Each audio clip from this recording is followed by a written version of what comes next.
Overcoming the negative conversation, that inner dialogue that's going on all the time, even when you don't want it to be there. You can't stop yourself right now from thinking. You can't do it. It's going on. And so learning how to empower yourself, part of doing that is standing up to yourself. You've got to stand up inside yourself sometimes and say, shut up. You've got to do this.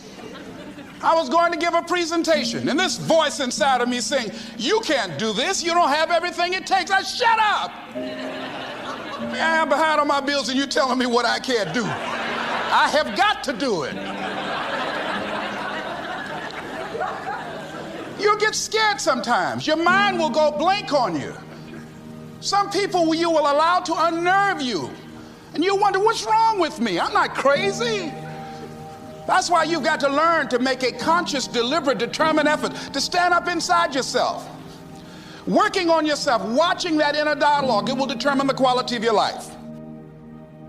That in the process of working on your dreams, you are going to incur a lot of disappointment, a lot of failure, a lot of pain, a lot of setbacks, a lot of defeats.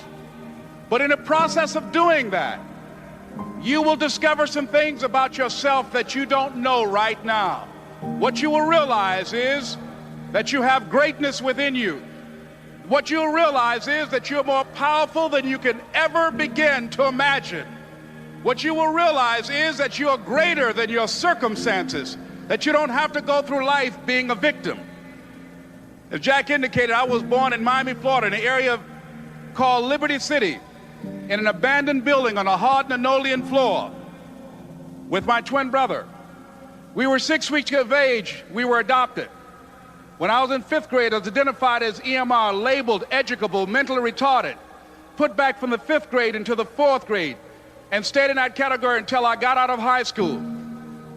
I don't have any college training, but I met a high school teacher who one day changed my life. I was waiting on another student, and when he came in, he said to me, young man, go to the board and write what I'm about to tell you. And I said, I can't do that, sir. He said, why not?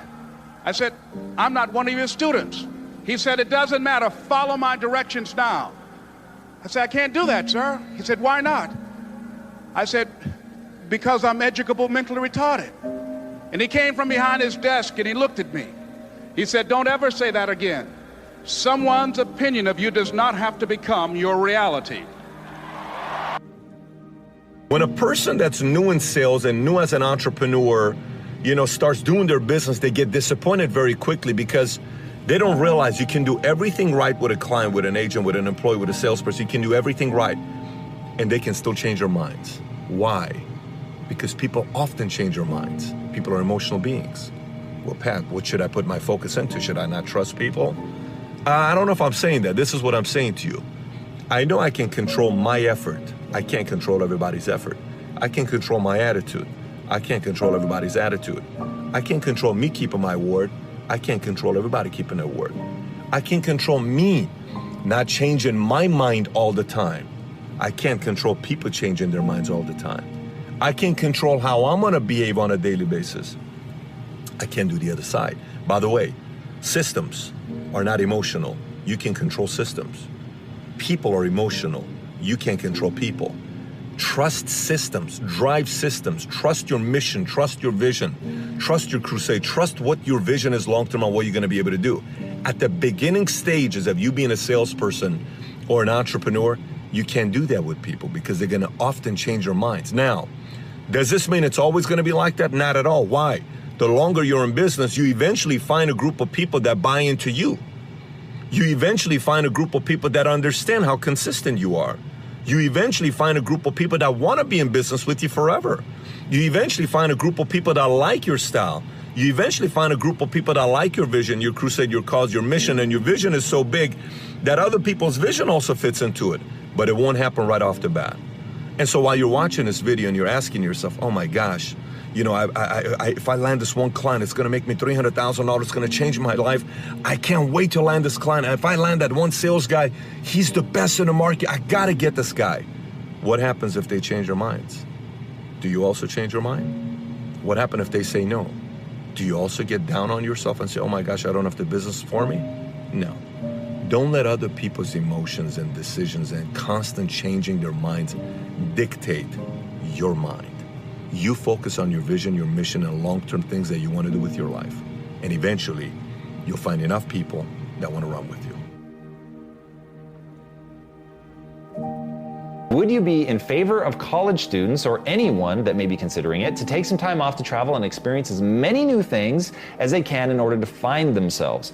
So absolutely, but not to find themselves. So you create yourself, you decide who you want to become, but figuring out who it is that you want to become, that is something that requires you to encounter a lot of things, to experience a lot of life. This is Kevin Kelly's whole notion of don't prematurely optimize. I think that some of the best advice young people are ever going to hear is you really want to go out and explore, discover new things so that you can find what it is that you find interesting. Then that's where the discovery process ends and the developing process begins. Then you begin to create this notion of who you want to become, and then you go down the path of becoming that, gaining those skills, developing mastery in a certain area. But first, really make sure, because you're going to give at least a decade of your life, if not more, to any one thing. So making sure that that's something that fills you up instead of chipping away at you is really, really important. And the only way to do that is to experience a whole lot of stuff. So yeah, I have no beef with taking that time off to go explore and discover new things. I think it's incredibly powerful.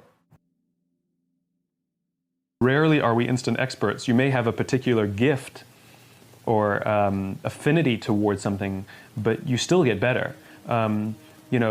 People would pay me high compliments when I started speaking, and then people who've seen me a year or two later say that I'm even better, and I feel it. Why is that? Because you learn more. I think that hubris is dangerous. I think to think that you're an expert in anything is a foolish pursuit. You're never as good as you could be. There's always room for improvement. There's always room to get better. That doesn't mean you have to listen to all the advice. Not necessarily does everybody know best, but to believe that you can be better, and to believe that you can offer more is a constant pursuit. I used to think being a public speaker meant being poised and presenting in a way that was compelling and speaking at the right pace, and that's a part of it.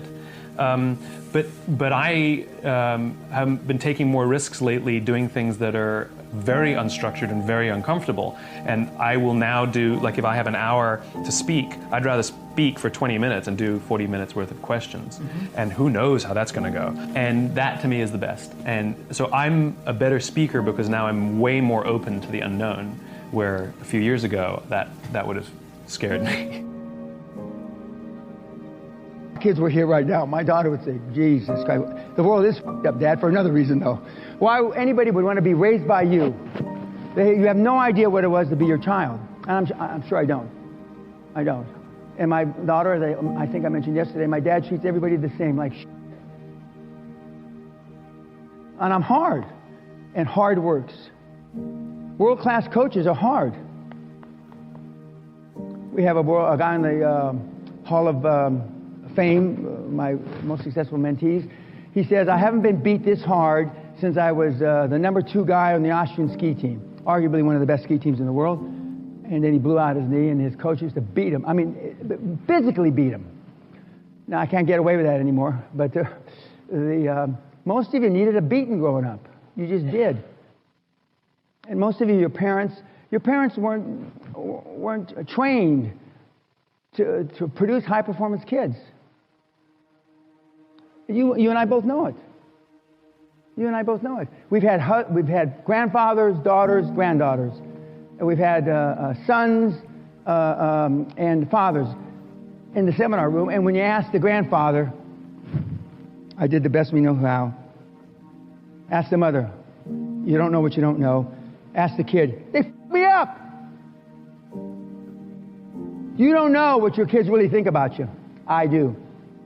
I get their emails. Most of your kids are embarrassed by you.